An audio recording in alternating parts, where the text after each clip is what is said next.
महायुतीतील तिढा सुटण्याच्या मार्गावर अडलेल्या जागा वाटपांसंदर्भात आज आणि उद्या निर्णय होण्याची दाट शक्यता।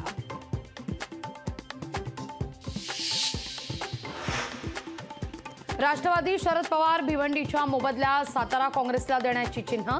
सातारा काँग्रेसकडे गेल्यास पृथ्वीराज चव्हाणांच्या गळ्यात उमेदवारीची माग।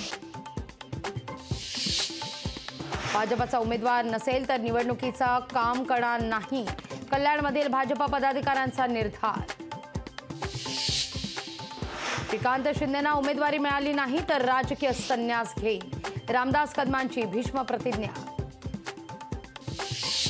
भ्रष्टाचाराचे आरोप असणाऱ्यांनी भाजपमध्ये यावं, अन्यथा तुरुंगाचे दरवाजे खुले, केंद्रीय राज्यमंत्री रामदास आठवले यांचं वादग्रस्त वक्तव्य। पत्रकार परिषदेत खेकडा दाखवल्याप्रकरणी रोहित पवार यांच्या अडचणी वाढण्याची चिन्ह। पेटाकडून रोहित पवारांची निवडणूक आयोगाकडे तक्रार। ऐन निवडणुकीत शरद पवारांचा दुष्काळ दौरा। 8 एप्रिलला पुणे जिल्ह्यातील पुरंदर आणि बारामती तालुक्याचा करणार दौरा।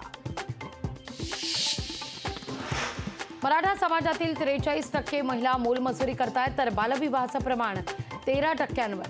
कोर्टात मागासवर्ग आयोगाच्या सर्वेक्षणाचे निष्कर्ष सरकारनं केले सादर। तंत्रज्ञान क्षेत्रातील कंपन्यांमध्ये पुन्हा नोकर कपातीचं संकट। ॲपल कंपनी 600 कर्मचाऱ्यांना नारळ। चंद्रपूरमध्ये महायुतीच्या उमेदवारांचा प्रचार रथ हाकलणाऱ्यांवर गुन्हा दाखल। आर्णी तालुक्यातील बारभाई गावात ग्रामस्थांनी प्रचाराच्या रथाला केला होता विरोध।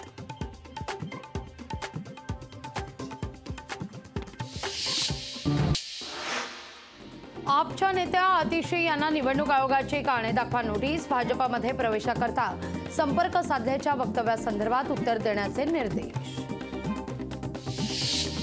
केंद्रीय मंत्री नारायण राणे आज राजापूरमध्ये भाजप पदाधिकारी आणि कार्यकर्त्यांशी साधणार संवाद। उमेदवारी जाहीर होण्याआधी नारायण राणेंची प्रचाराला सुरुवात केल्याची चर्चा।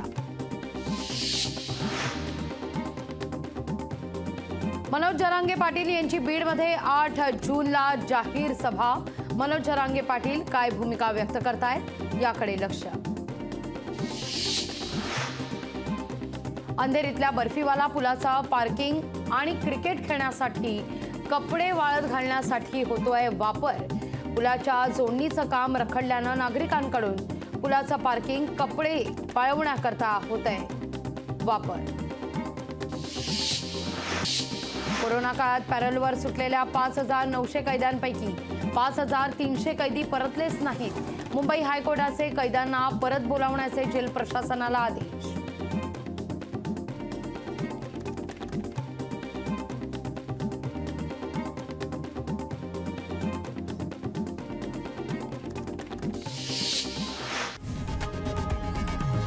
लोकशाही मराठी ऐका, पहा, जागरूक रहा।